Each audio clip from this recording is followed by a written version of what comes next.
From Korea to Germany. From Alaska to Puerto Rico. All over the world, the United States Army is on the alert to defend our country, you, the American people, against aggression.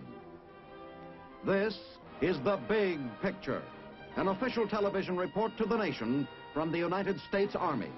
Now, to show you part of the big picture, here is Sergeant James Mansfield.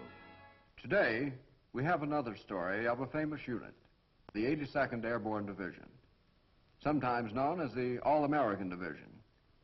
It is the unit that slugged its way up the Italian peninsula, dropped into Normandy on D-Day, and rushed into the breach during the Battle of the Bulge. It is a unit famous for its tough fighting men, and it is appropriate that we should honor it on this program of The Big Picture, dedicated to those who wear the blue badge, the combat infantrymen. Later in the program, Colonel Quinn will interview a regimental commander of the 82nd Airborne Division. We take you now to the office of Colonel William W. Quinn. How do you do, ladies and gentlemen? If you recall, last week we discussed with you the family of medals for heroism. We particularly stressed the Congressional Medal of Honor. We told you that statistic-wise, up till June in Korea, out of 71 medals of honor given, the man with the rifle earned 62. Well, this week, for a change of pace, we're going to talk about another type of infantryman, the paratrooper. We'll have an interview later on with a man who was a paratrooper. And so at this time, the Blue Badge proudly presents the 82nd Airborne Division.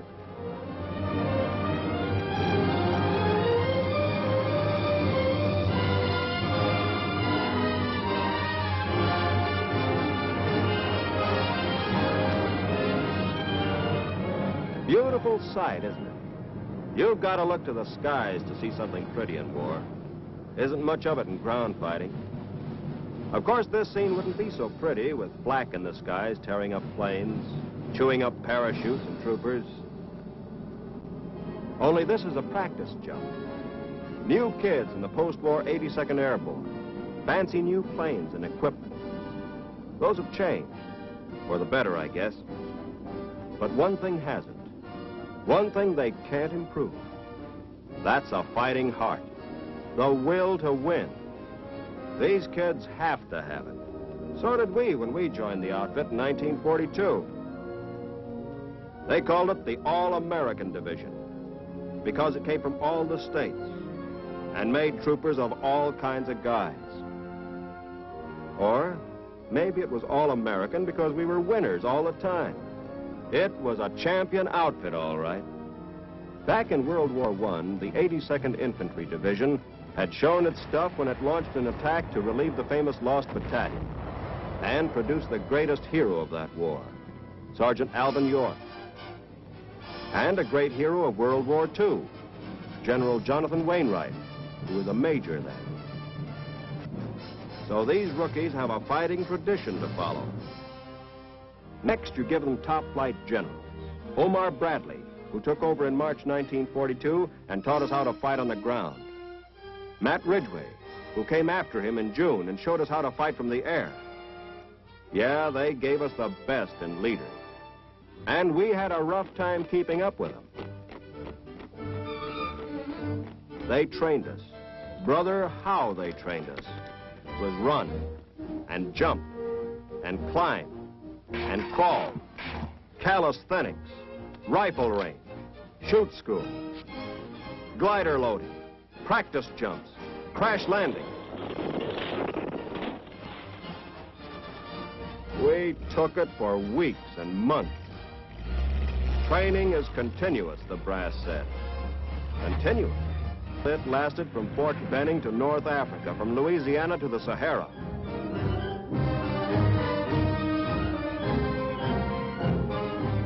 We were trained fine, hard, mean, and mad. When they told us we were the best fighting outfit in the world, we believed it. All we had to do was to prove it. Well, we did, at Sicily, in July 1943. The boys who keep the records will tell you now that the Sicily jump was a warm-up. It wasn't like the big ones that came later. In a way, that's true. But don't tell it to the guys in the chute. To them, the Gila jump was a cockeyed roughhouse. As soon as you get out of that pretty silk parachute, you fight like the doughfoot you are. You slug it out with your gun and your feet. You find it still a walking war, especially when you do 150 miles in 6 days. Not strolling down a country lane either, but pushing back an enemy who was awfully unhappy about giving up even a foot of ground. One lousy little foot.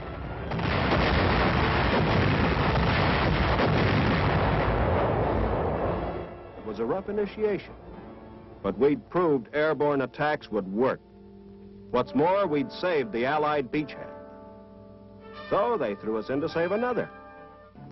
Jerry was trying to bust up our bridgehead at Salerno in September 1943. We dropped in to argue with him. Artillery fire poured in on us like beer from a bucket. They cut us off. Not for long. We plugged the cracks in our line and started to beat our way toward Naples. We led the way in on October 1st. They told us that officially we occupied Naples for 6 weeks. That's funny. Somehow during those 6 weeks of occupation, we sure did a lot of fighting.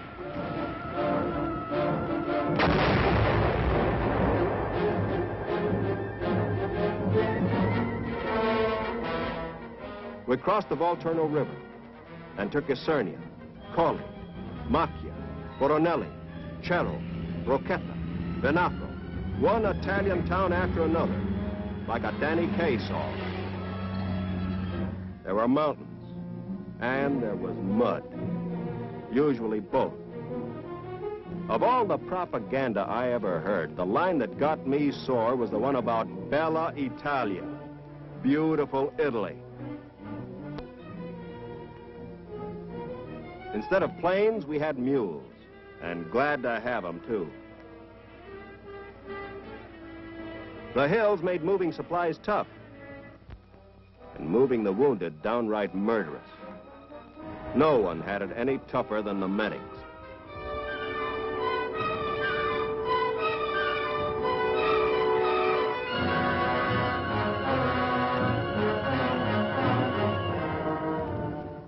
We spearheaded the 5th Army's advance till it joined the British 8th at Mount Samucro. Then the division was shipped back to the British Isles, except for one combat team that was sent to a famous beach resort in January of 1944. It was a famous beach resort, all right, Anzio. Only you had no privacy. That beachhead was so small, Jerry could see everything we were doing and drop a shell anywhere he wanted. See what I mean? It wasn't our style to sit still. We sent out raiding parties to annoy the Krauts. But mostly it was trench warfare, keeping Jerry from pushing us off the beach. It was kind of monotonous. Never too monotonous.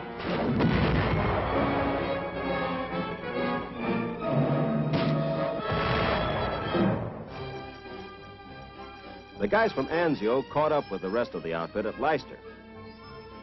Those were pleasant days, with a chance to relax a little, even though we were getting ready for a new mission. Lots of replacements came in.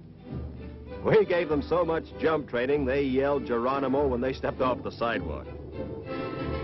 The glider boys kept hustling in and out of their big box carts like well-trained Subway sardines.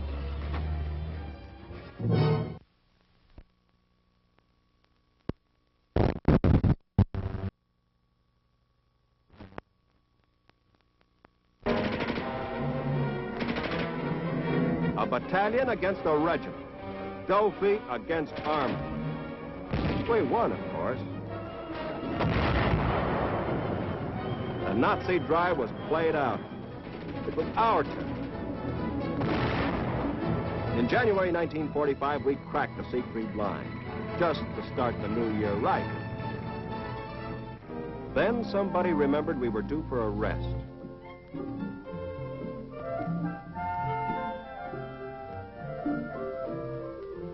In April, we came back to the Cologne area and smashed across the Rhine at Hippdorf in a raid that won a presidential citation.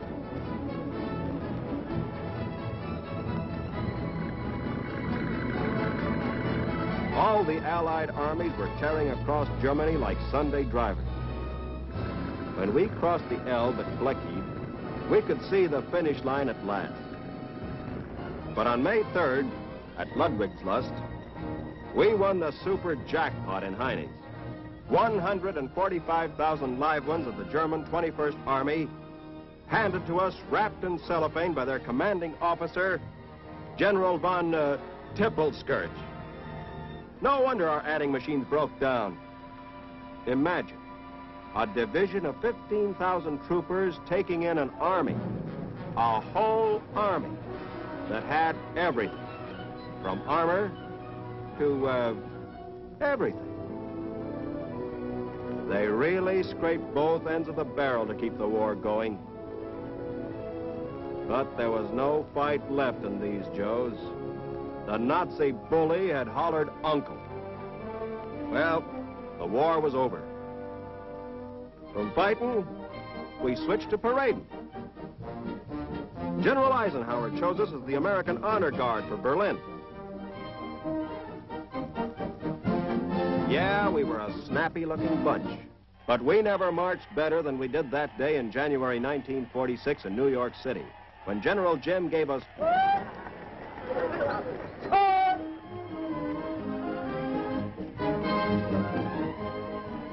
We were a proud and happy bunch, and with reason. 7 campaigns, 7 river crossings, 4 combat jumps, and 2 glider landings. The folks were proud of us for all that, and proud of us for a bigger reason. The voices that cheered us from the sidewalks of New York were voices that came from all over the country. City voices, country voices, southern voices, western voices, New England voices, American voices. They knew our boys had come from every state, every walk of life, every religion. They knew we had proved to them and to the world that no matter what small differences there were between us, we would march together when we were threatened, that there would always be an all-American division to fight for the American way of life.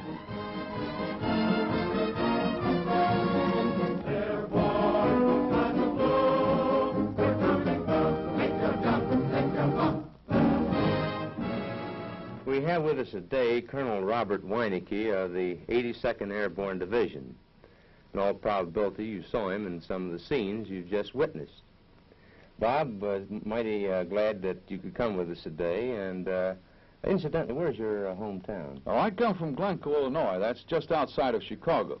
Well, was I correct in my statement that you were with the 82nd Airborne? I sure was. I was with them from the first time they were organized until they paraded up the 5th Avenue in New York in 1946. Well, what jobs did you have during all that time? Well, I was the division supply officer. I was the division operations officer, and later the chief of staff, and also I've been one of the battalion and regimental commanders. Well, you covered the waterfront with the 82nd, didn't you? I sure enjoyed it. Bob, I'm sure you understand the purpose of our program. We're attempting to gain recognition for that man with the rifle. But in that connection, I'd like to ask you, what is the basic difference between the paratrooper and the conventional infantryman in the regular infantry division? Oh, there's none. They're exactly the same doughboy. They have the same equipment, they've got the same rifle, and they're all operating on the same basis, except the parachutist jumps out of an airplane on occasions. Well, what type of specialized training do they get? The specialized training consists of 3 weeks down at Benning, where they learn the techniques of getting out of an airplane with a parachute on their back and how to land safely, which is a good trick. And also, of course, loading and lashing their equipment in an airplane. Well, speaking of training in jumping, does a paratrooper in battle always jump? Oh, no, not all the time. They go in anyway, just so they get there. Well, how are you delivered in combat, Bob? I see you were delivered by your star on your badge. Well, I went into Sicily and Italy in a Navy assault ship, but into Normandy in a glider, into Holland by parachute, and into the Battle of the Bulge by a truck. So we use anyway just so we get there. I see. Well, I understand now that they... I think, too, that a lot of people really believe that paratroopers always do jump, and that, oddly enough, they don't go in like conventional infantry. I think that's a good point. Now, let me ask you another question, Bob, about the basic equipment in the Airborne Division, that used by the paratrooper and that used by the ordinary doughboy. Well, the difference between an infantry division and a airborne division is very, very slight. To the uninitiated, I don't believe they could see any difference. We have a few more of these recoilless rifles because they're light and get in easy, and we use them as a substitute for artillery until it comes in at a little later hour.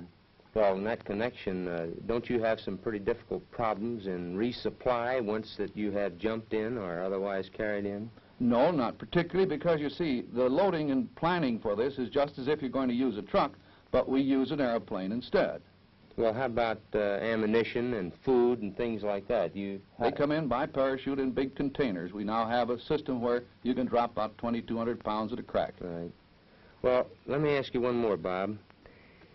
Since the initial concept of airborne operations where men are dropped, has there been much change in the basic organization? No, there's been no change in the concept of vertical envelopment, but there has been a change in the technique of getting into the airhead. For example, instead of a glider, now we use the assault transport, which gets in and then flies back out. Also, we have what they call the heavy drop technique, which is ability with these big parachutes to drop trucks and jeeps and howitzers and things like that. So fundamentally, that's the only change at the present time. Well, Bob, one more last question. How about combat medics and engineers? Do they support you in the Oh, sure. The combat medic, he's right in there, and he jumps out of the same plane as the infantryman. And the engineers might be in a little different serial, but they're right there to help us with the mines and take care of any road work or whatever is supposed to be done. Well, thanks a lot, Bob. It was nice having you today. Ladies and gentlemen, we've just heard Colonel Robert Winicki, formerly of the 82nd Airborne Division. I'm sure that you all enjoyed the interview with him. Now, next week we have a very interesting story of the United States Third Army. We'll show you Patton's lunge through Europe. And not only that, but we'll have another interesting interview with a tanker, an individual who can tell us about the tank infantry team. So until next week, this is Colonel Quinn speaking for the combat infantrymen who ask you to look twice at the man who wears the blue badge. It's the mark of a man. The Big Picture is a weekly television report to the nation on the activities of the Army at home and overseas. Produced by the Signal Corps Pictorial Center. Presented by the U.S. Army in cooperation with this station. You can be an important part of the big picture. You can proudly serve with the best equipped, the best trained, the best fighting team in the world today, the United States Army.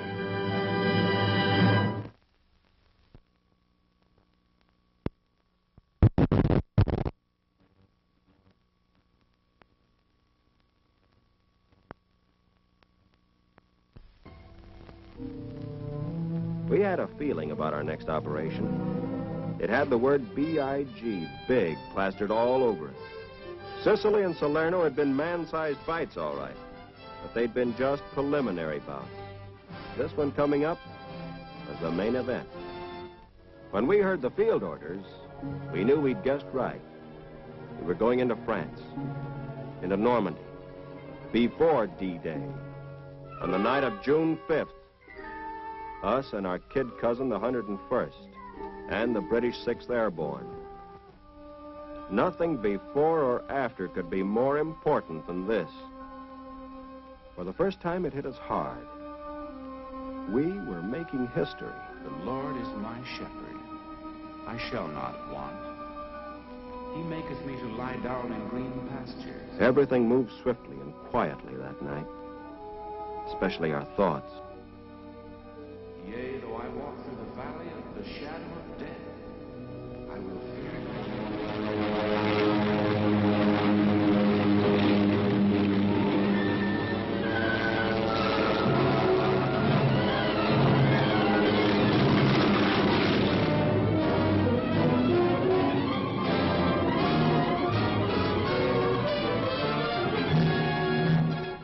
We were dropping into the backyard of Hitler's West Wall. Our mission was to keep the Germans from knocking out our troops who were coming in on Utah Beach. It was a big order to think about. But there wasn't much time for thinking when we hit the ground.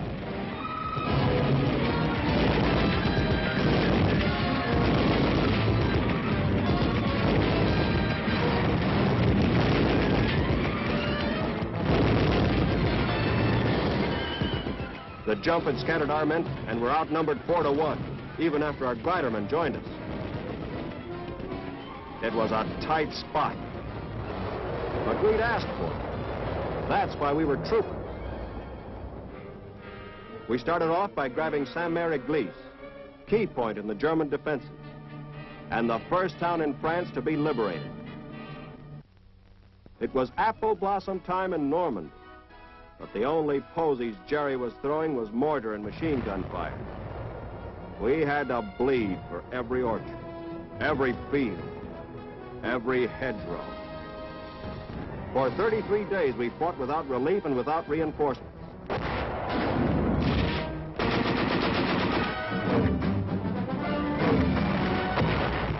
But we held the Krauts off the beaches and chopped up 2 of his divisions.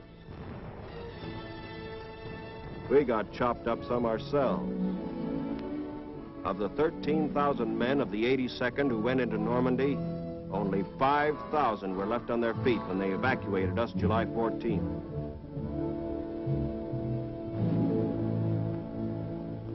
But the beachhead was secure. 4 divisions were ashore and more were coming. Many more. We had done our job.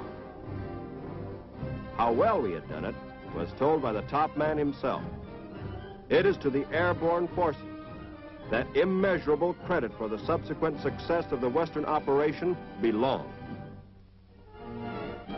Back in England, we went into the reserve and relaxed.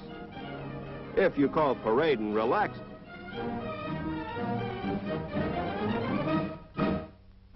Meanwhile, the American and British troops were pouring out of our bridgeheads like water from a broken main. By the second week of September, they had flooded across all of France, Belgium, and Luxembourg, and were seeping under Germany's front door on the Siegfried Line, washing up Jerry by the hundreds of thousands. We were beginning to wonder whether those groundhogs were going to roll right over Berlin before we had a chance to jump in.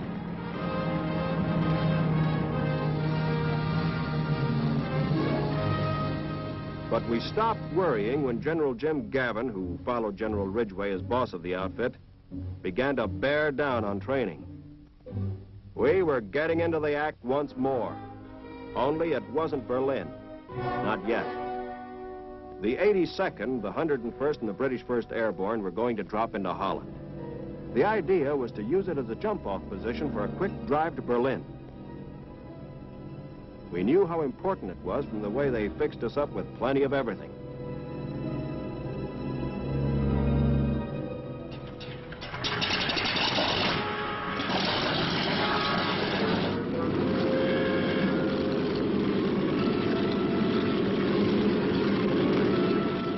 We took off September 17th.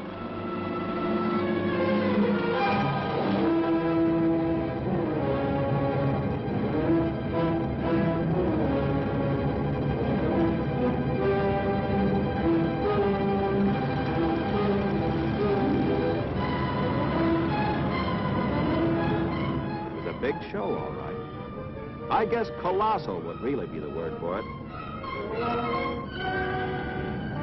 The Air Force had blasted Jerry Ack positions for weeks. The weather was with us.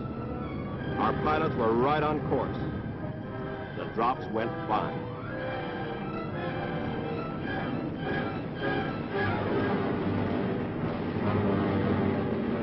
fighter landings were almost perfect. Almost. The Dutch pitched in and helped where they could, even though they suffered too.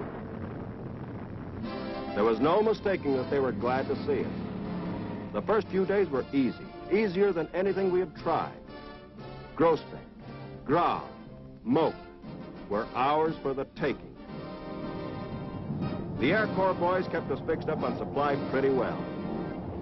And the British Guards Armor Division came rolling along to back us up with the heavy stuff. We were getting along fine, till we reached Nijmegen and the big bridge across the lower Rhine. Jerry figured that bridge was pretty important. So he dug in and fought the way Jerry can when he gets his back up.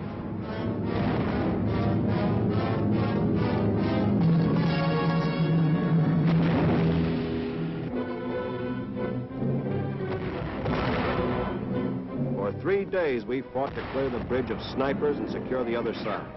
It was a dog-eat-dog fight that took the best we had in blood and guts.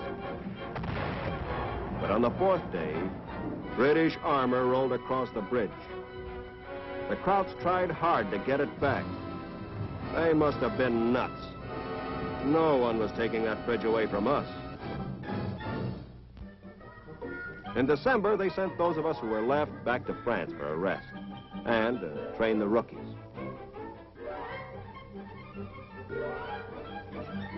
It looked like a good deal until this guy decided to get into the act.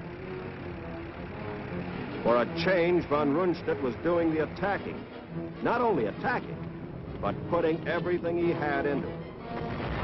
He was moving in on 1st Army headquarters and threatening to cut off 4 American divisions. So, off we went, without winter equipment, overshoes, or shoe packs. In less than 24 hours, the 82nd was moving into position 150 miles away on the northern shoulder of the Bulge. Yeah, pretty pictures the snow made. Christmas card stuff. But there wasn't much goodwill lying around. It was dirty, bloody, gut-tearing fighting.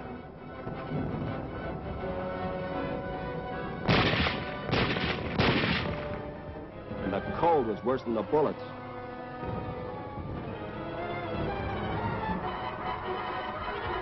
Sometimes we kept moving ahead because we'd freeze if we stood still.